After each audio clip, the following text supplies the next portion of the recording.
रोहन 12 साल का एक साहसी और जिज्ञासु लड़का था। वह हरे भरे जंगलों से घिरे एक शांत पड़ोस में रहता था। एक धूप भरी सुबह रोहन ने अपने घर के पीछे घने जंगल का पता लगाने का फैसला किया। अपने बैकपैक और उत्साह की भावना के साथ वह घर के करीब रहने की अपनी मां की चेतावनी को नजरअंदाज करते हुए जंगल में चला गया। जैसे जैसे वह जंगल की गहराई में चला गया, पेड़ ऊंचे होते गए और रास्ता कम परिभाषित होता गया। रोहन अपने साहसिक कार्य में इतना तल्लीन था कि उसे पता ही नहीं चला कि वह कितनी दूर चला गया है। कई घंटे बीत गए और सूरज डूबने लगा। यह महसूस करते हुए कि वह खो गया है, घबराहट होने लगी। उसे पता नहीं था कि घर वापस जाने के लिए कौन सा रास्ता जाना चाहिए।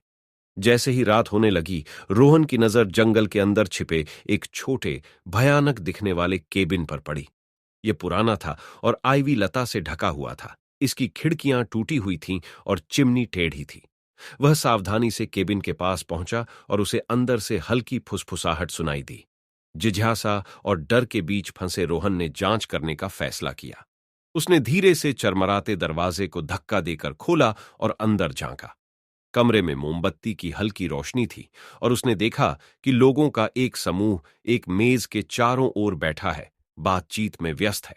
उनके चेहरे कपड़ों से छिपे हुए थे, जिससे उनकी पहचान करना असंभव था। जब रोहन ने उनकी बातचीत सुनी तो उसका दिल जोरों से धड़क उठा। वे किसी ऐसी बात पर चर्चा कर रहे थे जो किसी गुप्त योजना की तरह लग रही थी। उसे एहसास हुआ कि वह उससे कहीं अधिक रहस्यमय और खतरनाक चीज से टकरा गया है, जिसकी उसने कभी कल्पना भी नहीं की थी।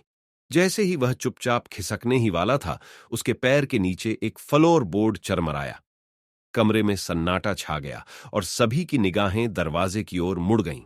बेहद आतंक की स्थिति में रोहन केबिन से बाहर निकल गया और केवल चांदनी की रोशनी में जंगल के रास्ते अंधाधुंध भाग गया। घंटों बाद, थका हुआ और भटका हुआ, रोहन अंततः एक परिचित रास्ते पर ठोकर खा गया, जो उसे अपने पड़ोस में वापस ले गया। वह भागकर घर गया और अपने माता पिता को रहस्यमयी केबिन और उसमें देखे गए अजीब लोगों के बारे में बताया। चिंतित उसके माता पिता ने घटना की सूचना स्थानीय अधिकारियों को दी। पुलिस ने जांच की, लेकिन जब तक वे केबिन तक पहुंचे उसे छोड़ दिया गया था और जिन लोगों से रोहन का सामना हुआ था उनका कोई सबूत नहीं था। केबिन और उसमें रहने वालों का रहस्य अनसुलझा रहा, जिससे रोहन और पूरे पड़ोस के मन में सवाल उठते रहे। वे लोग कौन थे और क्या योजना बना रहे थे? रोहन के साहसिक कार्य ने एक अप्रत्याशित मोड़ ले लिया था और यह उसके जीवन भर एक भयावह और अनसुलझे रहस्य के रूप में उसके साथ रहेगा।